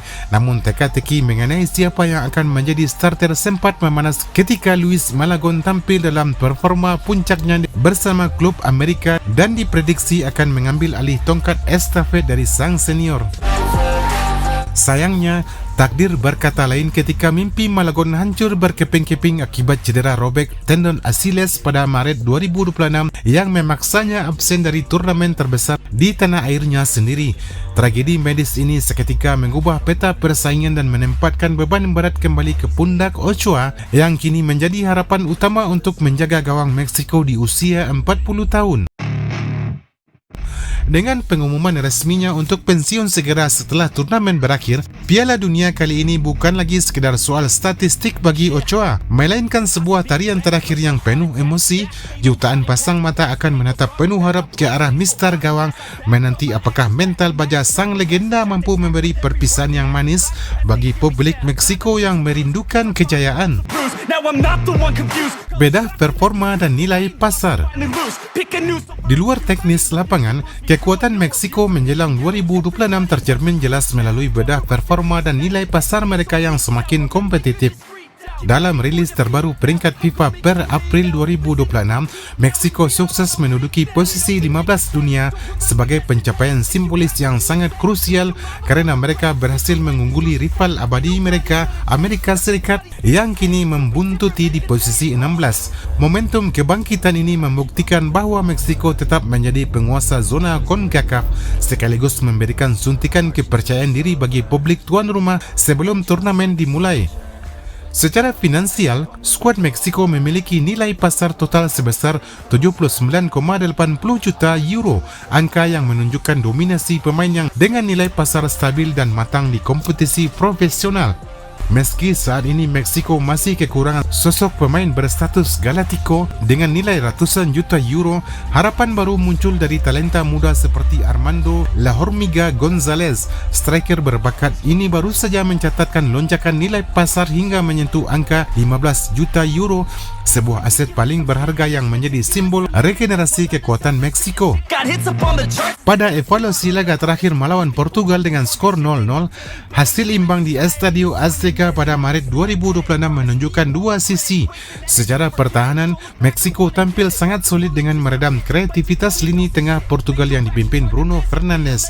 Namun, tidak adanya gol tercipta menunjukkan bahawa masalah penyelesaian akhir masih menjadi pekerjaan rumah terbesar sebelum laga pembuka Piala Dunia. Munculnya bintang-bintang baru dengan nilai ekonomi yang terus meroket ini menjadi sinyal kuat bahawa Meksiko tidak hanya siap secara mental tetapi juga memiliki modalitas kualitas pemain yang mampu bersaing di level tertinggi dunia. Kekuatan Meksiko 2026 pada poros pengalaman. Kekuatan Meksiko menyongsong Piala Dunia 2026 secara fundamental bertumpu pada apa yang disebut sebagai poros pengalaman, sebuah kombinasi kematangan taktis di lini depan dan lini tengah. Di barisan penyerang, sosok Raul Jimenez muncul sebagai the focal point yang tak tergantikan meski telah menginjak usia 34 tahun. Penyerang yang kini membela Fulham tersebut membuktikan ketajamannya dengan catatan impresif 9 gol untuk L3 sepanjang tahun 2025. Sebuah statistik yang mengukuhkan dirinya bukan sekedar penyelesai peluang yang handal, melainkan juga seorang striker cerdas yang mampu menjadi pemantul bola untuk membuka ruang bagi rekan-rekannya. Sementara itu, di lini tengah, Edson Alvarez berdiri kokoh sebagai The Shield sekaligus kapten yang memegang kendali penuh atas ritme permainan. Sebagai jangkar utama, kebukaran fisik Edson menjadi variabel paling krusial bagi stabilitas tim. Ia adalah pelindung di lini belakang yang bertugas memutus serangan lawan serta menjadi penyambung lidah pelatih di tengah hiruk pikuk lapangan. Kehadiran Edson yang bugar memberikan jaminan bagi Meksiko untuk memiliki benteng berjalan di lini tengah, memastikan bahawa transisi dari bertahan ke menyerang dapat berjalan dengan sempurna dengan perpaduan ketajaman Jimenez dan disiplin Edson. Poros pengalaman ini menjadi harapan terbesar publik tuan rumah untuk melihat tim nasional mereka melangkah lebih jauh dari sekedar babak perempat final. 2. Kedalaman skuad antara dilema dan kejutan. Kedalaman skuad Meksiko untuk edisi 2026 menghadirkan pergeseran menarik yang penuh dengan dilema sekaligus kejutan di lini serang dan tengah. Dinamika di lini depan menjadi sorotan utama. Di satu sisi, munculnya sosok Armando La Hormiga Gonzalez yang datang dengan status mentereng sebagai top skor Apertura 2025 bersama Guillermo Martinez yang mengejutkan publik lewat keunggulan fisiknya yang menjulang. Di sisi lain, sang bintang Santiago Santi Jimenez justru harus menghadapi realitas pahit setelah periode sulit di AC Milan akibat cedera pergelangan kaki yang panjang. Santi kini harus berjuang keras membuktikan kembali ketajamannya di saat para pesaing domestiknya sedang berada dalam performa puncak. Di tengah persaingan ketat tersebut, muncul fenomena remaja berbakat dari Tijuana Gilberto Mora yang memberikan dimensi kreatif baru bagi permainan tim nasional.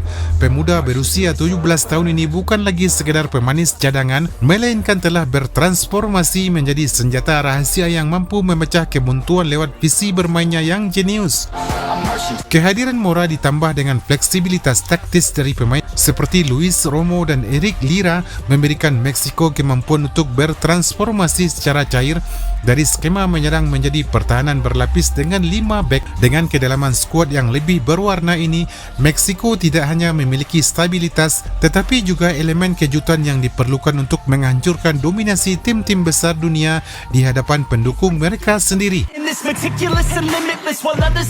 3. Peran kunci pelatih El Vasco, Javier Aguirre. Menjelang perhelatan akbar di tanah air sendiri, Meksiko memutuskan untuk kembali ke tangan yang paling mereka percaya saat badai krisis melanda, Javier El Vasco Aguirre.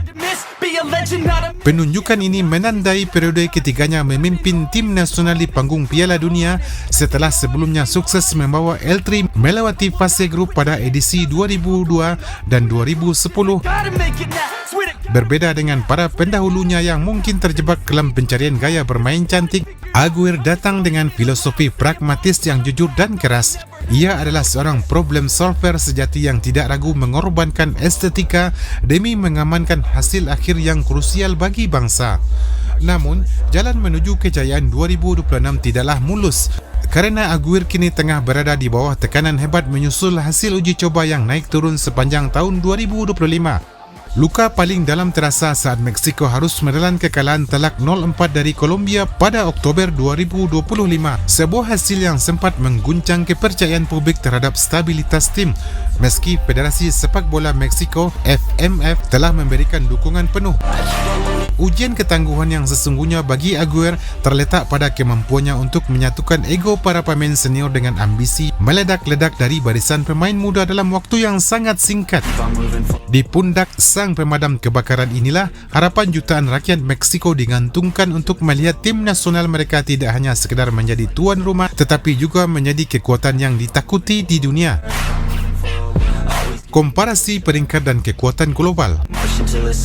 Dalam peta kekuatan global menjelang 2026, Meksiko saat ini berdiri tegak di peringkat 15 FIFA, sebuah posisi yang tidak hanya mengukuhkan dominasi mereka di zona CONCACAF tetapi juga memberikan keuntungan strategis yang sangat besar.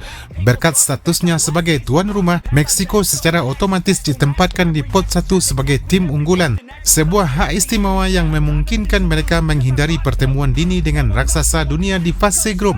Namun di balik status prestisius tersebut, statistik menunjukkan adanya jarak kualitas teknis yang cukup lebar jika dibandingkan dengan tim-tim kasta tertinggi seperti Prancis yang memuncaki peringkat 1 atau Argentina yang mengintai di posisi 3. Selisih poin yang mencapai hampir 200 angka ini menjadi pengingat bagi tim asuhan Javier Aguirre meskipun dukungan publik di kandang sendiri akan luar biasa, menghadapi para raksasa global tersebut tetap akan menjadi tantangan teknis yang sangat berat. Uji ketangguhan hasil laga terakhir Maret sampai April 2026. Menjelang bergulirnya Piala Dunia 2026, Meksiko menunjukkan karakter yang sangat kuat melalui rangkaian uji ketangguhan terakhir mereka di panggung internasional. Dalam laga penuh gengsi melawan Portugal di Estadio Azteca pada Maret 2026, tim asuhan Javier Aguirre berhasil memaksakan skor 0-0, sebuah hasil yang membuktikan bahawa lini belakang El Tri telah bertransformasi menjadi benteng yang sangat sulit ditembus bahkan oleh tim bertabur bintang sekalipun. Performa impresif ini berlanjut pada April 2026 saat menghadapi Belgia, di mana Meksiko tampil dominan dan sempat memimpin lebih dulu lewat gol Jorge Sanchez pada menit ke-19. Meski laga akhirnya berakhir imbang 1-1 setelah Dodi Luke Baggio menyamakan kedudukan pada menit ke-46, kemampuan Meksiko untuk mendominasi penguasaan bola dan menekan tim peringkat 8 besar dunia tersebut menjadi sinyal kuat bahawa mereka telah siap secara taktis untuk bersaing di level tertinggi. Proyeksi langkah di Piala Dunia 2026. Menyongsong perhelatan akbar di tanah air sendiri, Meksiko diproyeksikan memiliki jalan yang cukup terbuka setelah hasil undian menempatkan mereka di grup A bersama Korea Selatan, Afrika Selatan dan Republik Ceko. Sebagai tuan rumah yang menempati posisi unggulan, Meksiko sangat dijagokan untuk keluar sebagai juara grup, terutama dengan dukungan masif publik yang akan memadati laga pembuka melawan Afrika Selatan di Mexico City pada 11 Juni 2026. Keuntungan bermain di dua Stadion Azteca dan Stadion Akron di Guadalajara diprediksi akan menjadi faktor intimidasi utama yang memberikan Meksiko peluang lolos ke fase gugur hingga mencapai 85%. Namun, tantangan sesungguhnya baru akan dimulai saat memasuki babak 32 dan 16 besar, di mana format baru dengan 48 tim menuntut ketahanan fisik yang jauh lebih berat bagi skuad Javier Aguirre.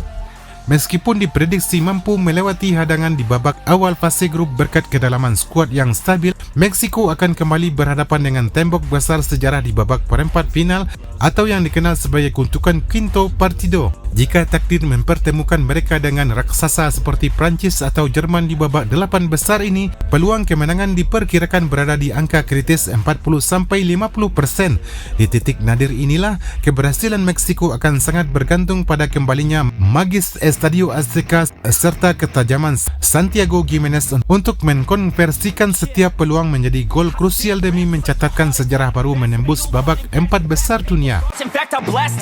Jika menyandingkan Meksiko dengan peta kekuatan dunia saat ini, mereka berada di posisi yang unik sebagai tim yang bukan merupakan favorit utama layaknya Argentina atau Prancis, namun menyandang status sebagai tim paling berbahaya bagi siapapun yang bertandang ke tanah mereka. Di bawah asuhan Javier Aguirre, Meksiko telah membangun identitas pertahanan yang sangat dingin dan sulit ditembus. Keberhasilan menahan imbang Portugal 0-0 pada Maret 2026 serta bermain ketat 1-1 melawan Belgia pada April 2026 menjadi bukti valid bahawa lini belakang L3 kini berada di level elit. Dengan statistik yang hanya kebobolan rata-rata 0,2 gol per laga dalam periode terakhir, lini tengah yang dihuni gelandang bertahan berkualitas membuat lawan frustasi mencari celah di area penalti, menunjukkan bahawa Meksiko tidak lagi mudah panik meski berada di bawah tekanan hebat. Namun, komparasi dengan tim papan atas juga mengungkap satu lubang besar yang mengkhawatirkan, efisiensi penyelesaian akhir. Saat tim besar hanya butuh satu peluang untuk mencetak gol, Meksiko seringkali tampil dominan dalam penguasaan bola namun tumpul di depan gawang, sebagaimana terlihat dari minimnya tembakan tepat sasaran dalam laga-laga besar terakhir. Ketergantungan pada pengalaman Raul Jimenez serta harapan besar pada Santiago Giménez yang baru pulih dari cedera menjadi perjudian yang sangat berisiko. Jika mesin gol ini tetap macet di babak penentuan, segala dominasi di lini tengah dan soliditas di lini belakang akan terasa sia-sia, meninggalkan Meksiko pada risiko tersingkir secara tragis hanya kerana kegagalan mengkonversi peluang menjadi angka. Dalam persaingan di Grup A, Meksiko memegang posisi unik sebagai tim dengan kedalaman skuad yang paling merata, di mana nilai pasar kolektif mereka menyentuh angka 204,5 juta euro, mencerminkan kualitas yang seimbang di setiap lini tanpa adanya kesenjangan ekstrim antara pemain inti dan cadangan. Kondisi ini sangat kontras dengan Korea Selatan yang meski secara kolektif bernilai 136,75 juta euro, namun sangat didominasi oleh pemain berstatus blockbuster seperti Kim Min-jae atau Lee Kang-in. Satu bintang mereka mampu menandingi nilai separuh skuad Meksiko, menciptakan dinamika tim yang sangat bergantung pada ledakan individu. Di sisi lain, Republik Ceko muncul sebagai ancaman yang sangat efisien dengan nilai pasar kolektif sebesar 176,80 juta euro, didukung oleh pemain-pemain tangguh di Liga Top Eropah yang memiliki nilai pasar stabil namun sangat mematikan secara taktis. Sementara itu, Afrika Selatan tetap menjadi tim dengan nilai pasar terendah di angka 41,15 juta euro, di mana meskipun mayoritas pemainnya masih berbasis di liga domestik, mereka memiliki daya juang yang seringkali melampaui angka-angka di atas kertas. Perbezaan profil ini menegaskan bahawa persaingan di Grup A bukan hanya soal adu taktik, melainkan juga pertarungan antara kolektivitas Meksiko melawan kualitas individu bintang Korea Selatan dan efisiensi dingin dari Republik Ceko. Kelemahan skuad Meksiko. 1. Ketergantungan pada mesin tua di lini depan. Kelemahan paling mencolok yang menghantui skuad Meksiko saat ini adalah ketergantungan yang terlalu tinggi pada mesin tua di lini depan. Meskipun Raul Jimenez masih tampil impresif dengan catatan 9 gol sepanjang 2025, usia 34 tahun adalah fakta yang tidak bisa dibohongi. Ia mulai kehilangan kecepatan atau pace yang dulu menjadi senjatanya untuk membongkar pertahanan lawan. Kondisi ini membuat lawan dengan garis pertahanan tinggi dapat dengan mudah mengisolasi Jimenez, memaksanya turun terlalu jauh ke tengah dan meninggalkan lubang di kotak penalti. Masalah ini diperparah dengan belum kembalinya performa terbaik Santiago Jimenez yang masih berjuang melawan sisa trauma cedera dan krisis kepercayaan diri pasca kepindahannya ke AC Milan, meninggalkan tanda tanya besar mengenai siapa suksesor yang benar-benar siap menjadi pembunuh klinis di panggung sebesar Piala Dunia. Namun, lubang di lini depan ini sebenarnya hanyalah puncak dari gunung es, karena masalah sesungguhnya juga terletak pada minimnya kreativitas di lini tengah untuk memberikan umpan-umpan kunci. Dominasi penguasaan bola yang ditunjukkan Meksiko seringkali hanya sirkulasi tanpa arah karena ketiadaan sosok playmaker murni yang mampu melepaskan umpan terobosan mematikan ke jantung pertahanan. Akibatnya, seperti yang terlihat dalam hasil imbang tanpa gol melawan Portugal pada Maret 2026, Meksiko terjebak dalam penguasaan bola yang steril, mendominasi lapangan tengah namun tumpul di penyelesaian akhir. Tanpa adanya sinkronisasi antara kreativitas lini tengah dan kehadiran striker yang lebih lincah, Meksiko berisiko hanya menjadi macan kertas yang menguasai bola namun gagal mencetak angka di saat-saat paling krusial. 2. Minimnya bal progresor di lini tengah. Selain masalah ujung tombak, kerentanan Meksiko semakin nyata akibat minimnya sosok bal progresor di lini tengah yang mampu mengalirkan bola secara progresif ke area serang. Meskipun mereka memiliki gelandang petarung kelas dunia seperti Edson Alvarez yang sangat handal dalam memutus alur serangan lawan, Meksiko seringkali terlihat gagap saat harus bertransisi dari bertahan ke menyerang karena ketiadaan pemain kreatif yang berani melepaskan umpan-umpan vertikal yang membelah pertahanan. Bola cenderung tertahan dalam sirkulasi horizontal yang membosankan di area tengah, membuat aliran serangan menjadi mudah terbaca dan kehilangan momentum sebelum mencapai sepertiga akhir lapangan. Kelemahan ini menjadi celah fatal yang siap dieksploitasi oleh tim-tim dengan gaya high pressing agresif seperti Jerman atau Jepang yang akan menekan para gelandang Meksiko sejak dalam penguasaan bola pertama. Tanpa adanya pemain yang mampu keluar dari tekanan lewat umpan terobosan yang cerdas, Meksiko beresiko melakukan kesalahan fatal di area berbahaya yang berujung pada ancaman langsung ke gawang sendiri. Dominasi penguasaan bola yang selama ini mereka banggakan akan tetap terasa steril jika tidak ada sosok pengatur ritme yang mampu menghubungkan lini belakang dengan lini depan secara efisien. Sebuah teka-teki taktis yang harus segera dipecahkan oleh Javier Aguirre sebelum peluit pembuka dibunyikan di Stadion Azteca. 3. Beban psikologis dan gangguan non-teknis. Di luar faktor teknis, ancaman paling nyata bagi Meksiko di Piala Dunia 2026 terletak pada beban psikologis yang berat dan gangguan non-teknis yang kompleks. Sebagai tuan rumah, dukungan fanatik jutaan supporter di Estadio Bonarte ibarat pedang bermata dua. Jika dalam 20 menit pertama gol tak kunjung lahir, atmosfer stadion yang biasanya membakar semangat bisa seketika berubah menjadi tekanan mental yang melumpuhkan bagi para pemain muda. Beban untuk mematahkan kutukan sejarah di tanah sendiri seringkali membuat kaki para pemain terasa lebih berat saat ekspektasi publik mulai berubah menjadi cemoohan.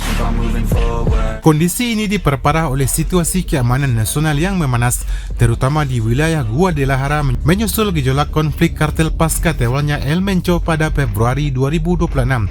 Gangguan stabilitas di sekitar Estadio Akron menciptakan distraksi psikologis yang mendalam, di mana para pemain dipaksa untuk tidak hanya memikirkan strategi di lapangan, tetapi juga mengkhawatirkan kondisi keamanan keluarga di negara mereka. Ketidakhadiran fokus total inilah yang menjadi celah bagi tim lawan bermental baja untuk menghukum Meksiko sejak awal laga, mengubah mimpi pesta sepak bola menjadi ujian ketangguhan mental yang paling menguras tenaga bagi seluruh skuad L3. 4. Kerentanan terhadap serangan balik cepat. Selain masalah kreativitas, ancaman paling nyata bagi pertahanan Meksiko di bawah asuhan Javier Aguirre adalah kerentanan terhadap skema serangan balik cepat. Meskipun duet bek tengah Cesar Montes dan Johan Vazquez sangat tangguh dalam duel udara dan penempatan posisi, mereka terkadang menunjukkan kelemahan fatal saat harus berhadapan satu lawan satu dengan penyerang yang memiliki kecepatan murni. Dalam situasi transisi, gaya bermain Aguirre yang seringkali mendorong bek sayap untuk naik membantu serangan justru menjadi bumerang karena meninggalkan ruang kosong yang sangat menganga di sisi pertahanan yang dapat dieksploitasi dengan mudah oleh lawan. Kondisi ini menjadi alarm bahaya menjelang pertemuan dengan Korea Selatan di fase grup, sebuah tim yang dikenal memiliki transisi kilat lewat pemain sayap lincah mereka. Jika pemain Meksiko terlalu asik menguasai ritme permainan tanpa kesadaran transisi bertahan yang cepat, para pelari cepat Korea Selatan dipastikan akan menghukum kelengahan tersebut lewat serangan balik mematikan.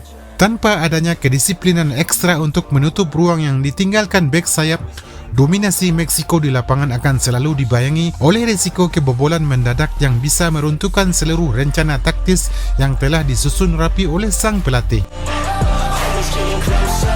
5. Masalah penyelesaian akhir yang kronis. Penyakit lama yang masih menghantui skuad L3 hingga kini adalah masalah penyelesaian akhir yang bersifat kronis, sebuah anomali taktis di mana Meksiko seringkali mampu mendominasi penguasaan bola hingga masuk ke sepertiga akhir lapangan namun gagal melepaskan tembakan yang mematikan. Statistik menunjukkan bahwa meskipun tim asuhan Javier Aguirre mampu mencatatkan presentase penguasaan bola yang tinggi, efisiensi mereka dalam mengubah peluang menjadi gol masih sangat rendah dibandingkan tim-tim elit dunia lainnya. Ketergantungan yang terlampau besar pada sosok senior seperti Raul Jimenez menciptakan risiko sistemik yang nyata. Jika sang striker berhasil dikunci oleh bek lawan, para pemain lain di lini serang seringkali terlihat ragu-ragu dan kurang klinis dalam mengambil keputusan krusial di depan gawang. Kondisi ini menempatkan Meksiko pada posisi yang sangat rentan mengingat dalam format turnamen sesingkat Piala Dunia, margin kesalahan sangatlah tipis dan satu kegagalan memanfaatkan peluang emas bisa berakibat fatal. Kegampangan di depan gawang ini bukan sekedar masalah teknis, melainkan telah menjadi beban mental yang bisa meruntuhkan moral tim jika gol tak kunjung lahir meski mereka terus menekan. Ketika Javier Aguirre tidak mampu membangkitkan insting pembunuh dari pemain lapis kedua atau memaksimalkan potensi Santiago Jimenez, Meksiko beresiko hanya akan menjadi tim yang menang di statistik namun kalah di skor akhir. Sebuah skenario memilukan yang bisa memaksa sang tuan rumah pulang lebih awal di hadapan pendukung mereka sendiri. 6. Konsentrasi di menit-menit akhir. Menyempurnakan daftar kerentanan tersebut, Meksiko masih harus berhadapan dengan masalah klasik yang bersifat historis, yakni penurunan konsentrasi saat pertandingan memasuki fase krusial di menit-menit akhir. Kelelahan fisik dan mental seringkali memicu kesalahan fatal, mulai dari pelanggaran yang tidak perlu di area berbahaya hingga gol bunuh diri yang menghancurkan momentum. Sebagaimana yang pernah terjadi pada tragedi-tragedi Piala Dunia di masa lalu, lawan yang memiliki ketahanan stamina luar biasa dipastikan akan terus menekan hingga peluit akhir dibunyikan, dengan sengaja memancing kesalahan di lini belakang Meksiko yang mulai melambat dan kehilangan fokus akibat tekanan tinggi di lapangan. Ambisi membasuh luka dan tantangan di balik kemegahan tuan rumah. Piala Dunia 2026 bukan sekedar turnamen biasa bagi bangsa Meksiko. Ini adalah misi penebusan dosa atas tragedi sejarah yang tertinggal di Toluca 1970 dan drama penalti Monterrey 1986. Di bawah kendali dingin Javier El Vasco Aguirre, Meksiko mencoba membangun kembali identitas mereka melalui poros keamanan yang sangat disiplin.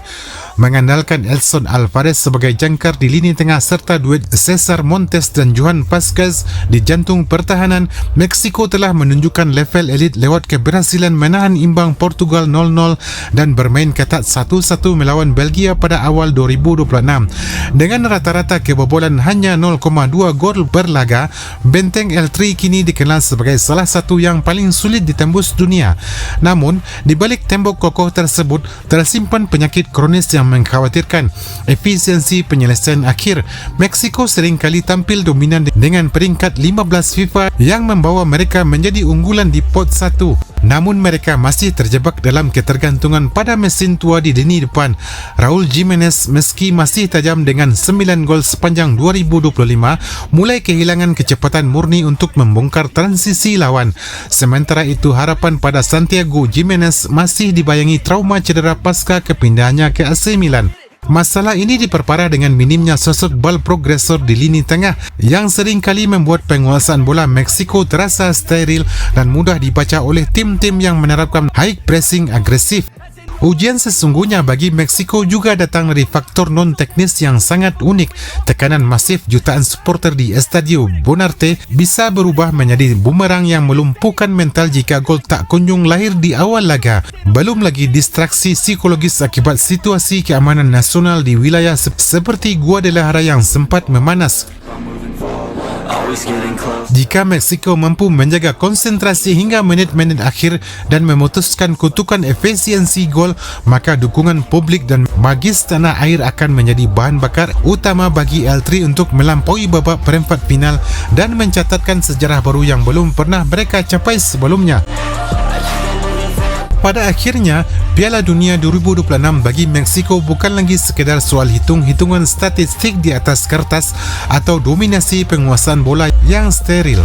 Ini adalah tentang pembuktian harga diri sebuah bangsa yang telah menunggu selama 40 tahun untuk kembali berdiri tegak di tanahnya sendiri.